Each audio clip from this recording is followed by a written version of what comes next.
A pesar del enorme precio que costó hacer la Revolución China, el experimento social comunista bajo el liderazgo de Mao es uno de los más importantes y exitosos experimentos de la historia de la humanidad. David Rockefeller.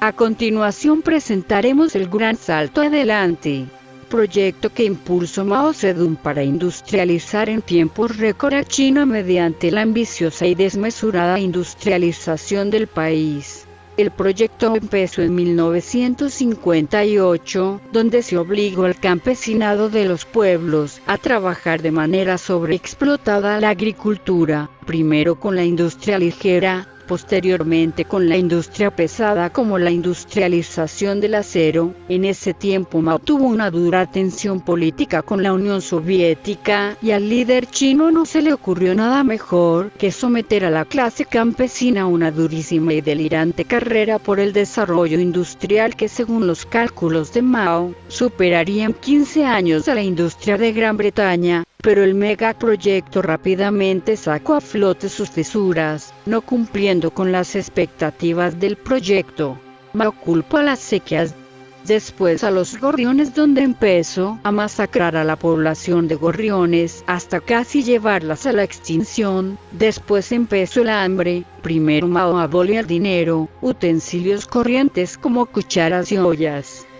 Después aisló a los niños por un lado, a los hombres por otro, y a las mujeres se les alejaba de la familia, manipulando las frecuencias sexuales de las parejas. Pronto llegó el hambre. La gente primero empezó a comer la talla de los árboles.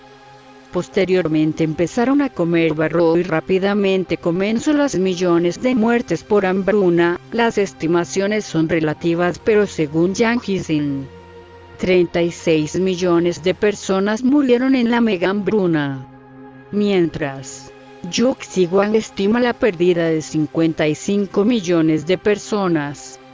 Yang Hixin añade un dato muy polémico a las 36 millones de muertes.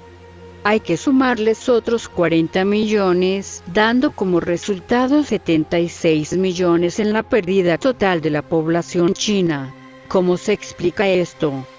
Según Yang Hixin, hubo un déficit de 40 millones de nacimientos.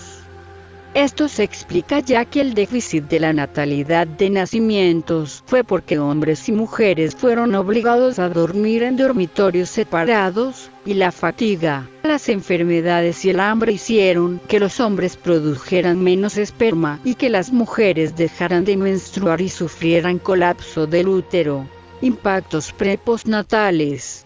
Los impactos inmediatos de la gran hambruna china se han estudiado con gran detalle, en gran parte debido a su relevancia y accesibilidad. Los efectos a largo plazo y más insidiosos de esta hambruna solo se han estudiado de manera intermitente y sin la profundidad que merecen los ciudadanos chinos de hoy en día. Xi He-song, socióloga del King's College de la City University de Nueva York, ha pasado gran parte de los últimos 20 años examinando otro ejemplo de violencia lenta: los efectos de la hambruna en los bebés pre-postnatales. Song descubrió que las personas embarazadas que estaban físicamente estresadas por la hambruna no solo tenían más probabilidades de dar a luz a mujeres, pero esas mujeres también eran estadísticamente más propensas a sufrir de infertilidad debido a sus madres hambrientas por sí solo. El hecho de que 36 millones de ciudadanos chinos murieran a causa de la gran hambruna china es asombroso e incomprensible.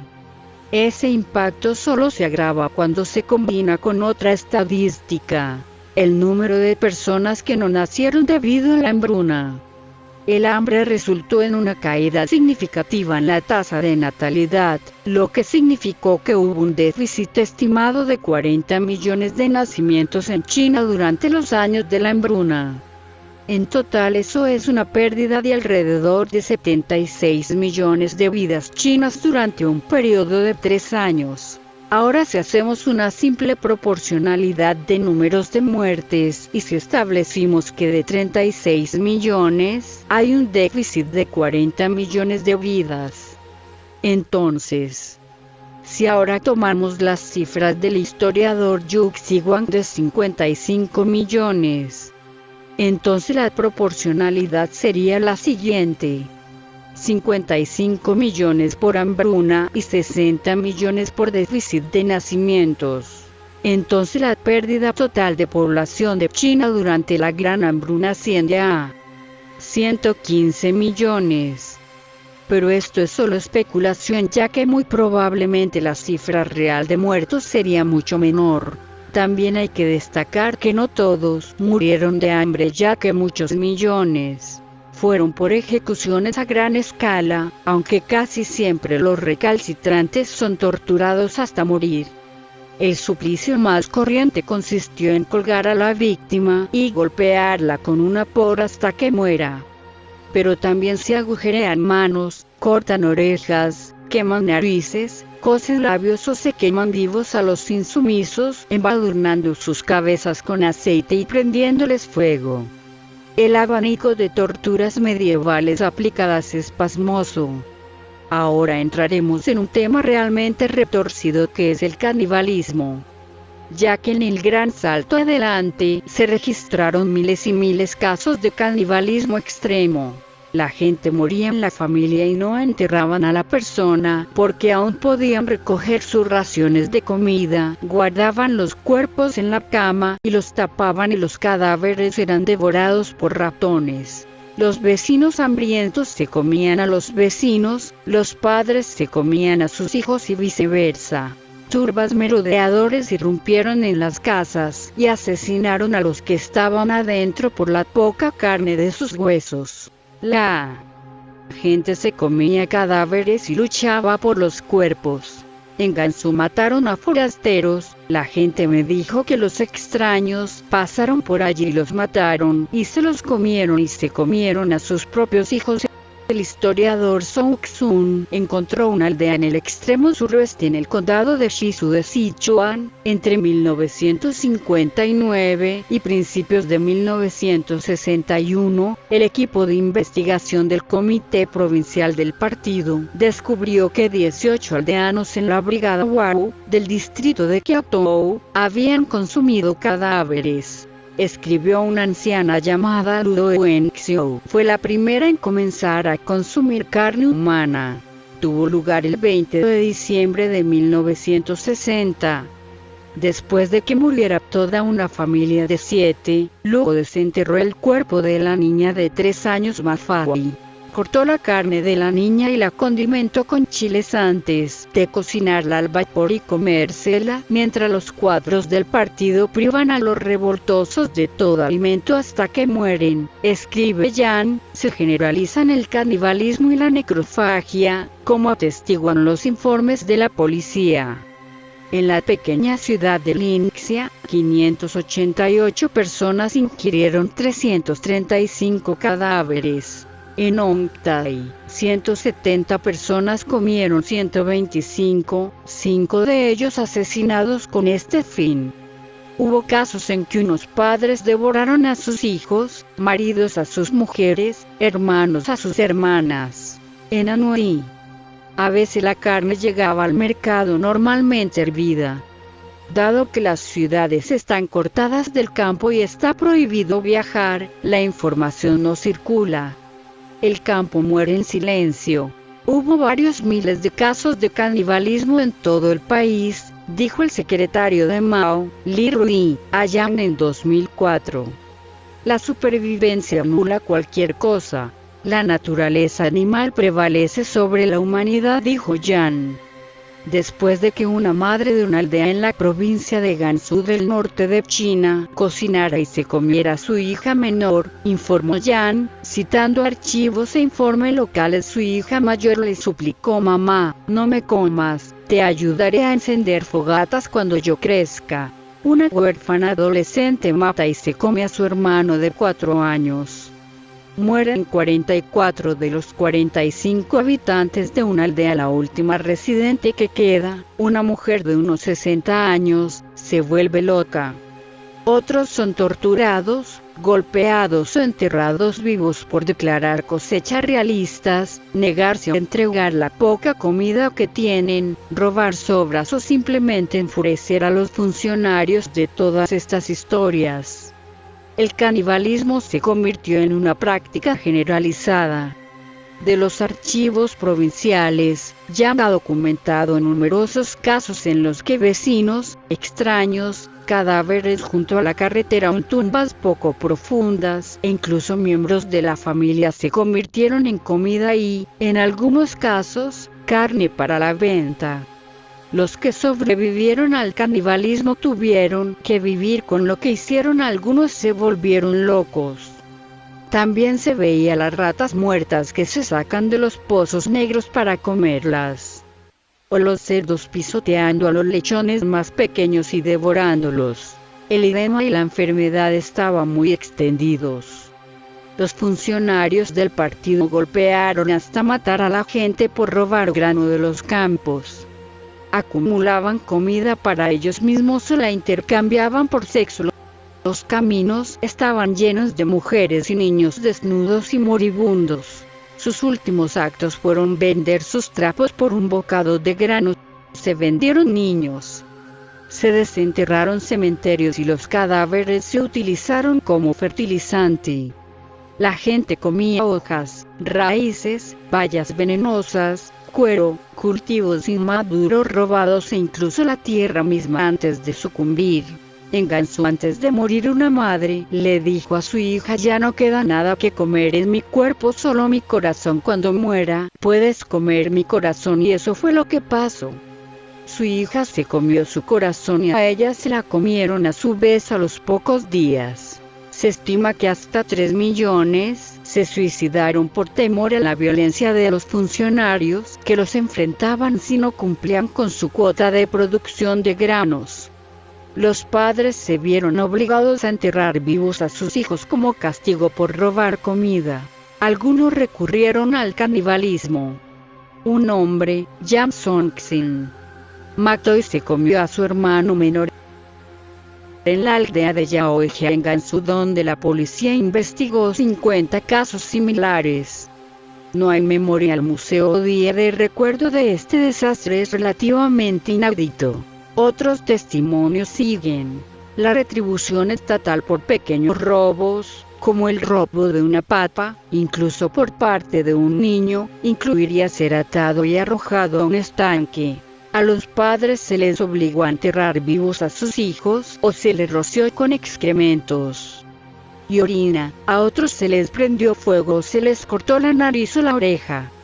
Un registro muestra cómo un hombre fue marcado con metal caliente. La gente se ve obligada a trabajar desnuda en pleno invierno. El 80% de todos los aldeanos en una región de 250.000 de chinos fueron excluidos del comedor oficial porque eran demasiado viejos o estaban enfermos para ser trabajadores efectivos, por lo que deliberadamente murieron de hambre. Según Frank Dicotter, si la paja de los techos no había sido consumida por el fuego, se quitaba y se comía con desesperación. Los aldeanos también se comieron el yeso de las paredes. La peor forma de profanación era cortar el cuerpo y usarlo como fertilizante. Esto le sucedió a Deng Damin, muerto a golpes porque su hijo había robado unas habas. El secretario del partido, Dan Namin, ordenó que su cuerpo se hirviera a fuego lento en fertilizante para un campo de calabaza. La carne humana, como todo lo demás, se comercializaba en el mercado negro. Según Yanghisen, una provincia relativamente próspera como Gwangyudong. Por ejemplo, en Tambin, Luodin, una comuna donde murió 1 de cada 20 aldeanos en 1960, se comieron varios niños. En una pequeña aldea en el condado de Xili, Gansu, los aldeanos percibieron el olor a carne hirviendo de la cabaña de un vecino. Denunciaron al hombre al secretario de la aldea, quien sospechaba que podrían haber robado una oveja, y procedieron a inspeccionar las instalaciones. Descubrió carne almacenada en cubas, así como una pinza para el cabello, adornos y una bufanda enterrada en el fondo de un pozo. Los artefactos fueron inmediatamente identificados como pertenencias de una joven que había desaparecido del pueblo días antes. El hombre no solo confesó el asesinato, sino que también reconoció haber desenterrado y comido los cadáveres de niños pequeños en 2 ocasiones anteriores. Un granjero que intercambió un par de zapatos por 1 kilo de carne en la estación de tren de Saint-Guy descubrió que el paquete contenía una nariz humana y varias orejas. Decidió informar el hallazgo a la Oficina de Seguridad Pública local. Para evitar la detección, la carne humana a veces se mezclaba con carne de perro cuando se vendía en el mercado negro. También se añaden datos muy detallados. Fecha: 25 de febrero de 1960. Ubicación: Ontario Comune, Georgia Village. Nombre del culpable: Jameson Xin. Estado: pobre agricultor. Número de personas involucradas: 1. Nombre de la víctima: Jamerson. Relación con el culpable: hermano menor. Número de personas involucradas: 1. Tipo de delito: muerto y devorado. Razón: problemas de medios de vida. Fecha: nulo. Ubicación: nulo. Nombre del culpable: Mamanay. Estado: pobre agricultor. Cantidad de personas involucradas: familia completa de 4. Nombre de la víctima: desconocido. Relación con el culpable: vacío. Número de personas involucradas: 13. Forma de delito: cadáveres exhumados y comidos. Razón: problemas de medios de vida. Fecha: 9 de enero de 1960. Lugar: comuna de Maiji, aldea de Sangsama. Nombre del culpable: Kangamai. Estado: pobre agricultor. Número de personas involucradas: 1. Nombre de la víctima: Mamaiji. Relación con el culpable: compañero aldeano. Número de personas involucradas: 1.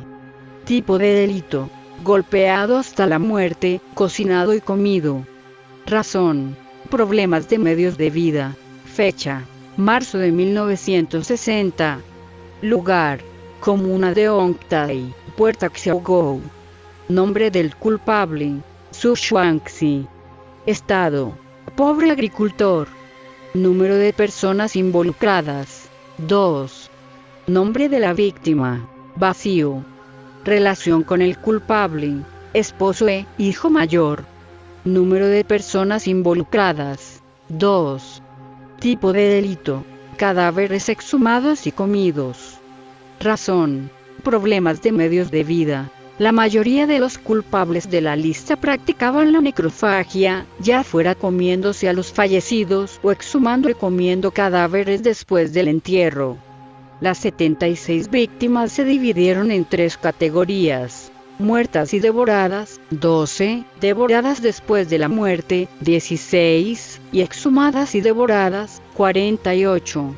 Entre los asesinados, aproximadamente la mitad eran compañeros del pueblo y la otra mitad eran extraños de paso. La necrofagia aparentemente había comenzado después de que Luo Enxiu, una mujer de 70 años, desenterrara los cuerpos de 2 niños pequeños y los cocinara para ella. En algunos casos, solo se comieron partes del cuerpo. El corazón de Ma Zemin, por ejemplo, fue arrancado. Mucho de esto puede haber estado relacionado con el hecho de que la mayoría de estos cadáveres ya se encontraban en una etapa avanzada de putrefacción. Algunas personas cubrieron la carne con pimientos picantes. En ruso, hay una distinción entre Liudoetsbo, literalmente gente comiendo, y Trupoetsbo, o comiendo cadáveres. Es una distinción muy útil, que introduce matices muy necesarios en un tema estigmatizado no solo por el partido, sino también por sus enemigos, deseosos de retratar el canibalismo como una metáfora del propio sistema. y a medida que los propios aldeanos contaban y volvían a contar historias sobre ladrones de cuerpos, caníbales con ojos rojos o familias que intercambiaban a sus hijos entre ellos antes de comérselos, todo el asunto fue sensacionalista hasta el punto de que quedó bajo una nube de escepticismo. Por último, Jan Hysen añade, la profundidad de la hambruna era espantosa. La falta de alimentos era tan grave, que, en algunos lugares que la gente consumía de todo, desde la corteza de los árboles hasta la arcilla y los excrementos de los pájaros. En una entrevista, Frank Dicotter recuerda que hace unos años, leí sobre cientos de niños esclavizados que trabajaban en hornos de ladrillos en Henan, secuestrados, golpeados, desnutridos y, a veces, enterrados vivos con la complicidad de la policía y las autoridades locales. Realmente comencé a preguntarme hasta qué punto el hambre sigue proyectando su sombra larga y oscura sobre el país. Después concluye, la gente fue atada, golpeada, desnudada, ahogada en estanques, cubierta de excrementos, marcada con herramientas chisporroteantes, mutilada y enterrada viva. La herramienta más común en este arsenal de terror era la comida, que se utilizó como arma. Grupos enteros de personas consideradas demasiado mayores, demasiado débiles o demasiado enfermas para trabajar fueron deliberadamente prohibidas de la cantina y murieron de hambre. El gran salto adelante fue un aberrante fracaso. China quedó muy endeudada con Rusia. El líder soviético Khrushchev, en vista del severo desastre en China, tomó la iniciativa de presentar una propuesta que esperaba que China suspendiera el pago de la deuda. El gran líder, que se enojó y avergonzó ante el fiasco, recordó las críticas de Khrushchev al gran salto adelante y la comuna del pueblo, e ignoró la cruda realidad de la gran hambruna y la gran cantidad de muertos. Por esta razón, la hambruna se agravó al quitarle la comida a la gente hambrienta y comprar tareas en cantidades elevadas. Él solo provocó la controversia chino-soviética, lo que provocó lazos chino-soviéticos. El revisionismo soviético y el revisionismo de Khrushchev se han convertido en pretextos efectivos para que el gran líder utilice contradicciones étnicas para encubrir crisis internas y desviar la atención del público. Como resultado, los 3 años de desastres naturales y la deuda forzada de la Unión Soviética se convirtieron en razones para eludir la responsabilidad de la gran hambruna de 1960 a 1962, y se convirtieron en la mejor explicación de las razones de las dificultades causadas por la gente de todo el país. Jan Hysen resume al maoísmo como una teocracia secular. Es exactamente la tesis del filósofo nazi Carl Schmitt, que establece que los conceptos políticos son conceptos teológicos secularizados. En pocas palabras podríamos decir que el maoísmo es el paradigma de la visión de Schmitt en la política. Mao alguna vez dijo, merece la pena que la mitad muera para que la otra mitad pueda comer bien. Eso es exactamente lo que propone el Club de Roma con la despoblación mundial. Incluso hay un villano llamado Thanos de la película Avengers que proponía lo mismo. Coincidencias. En el mundo del alto poder no existen las coincidencias.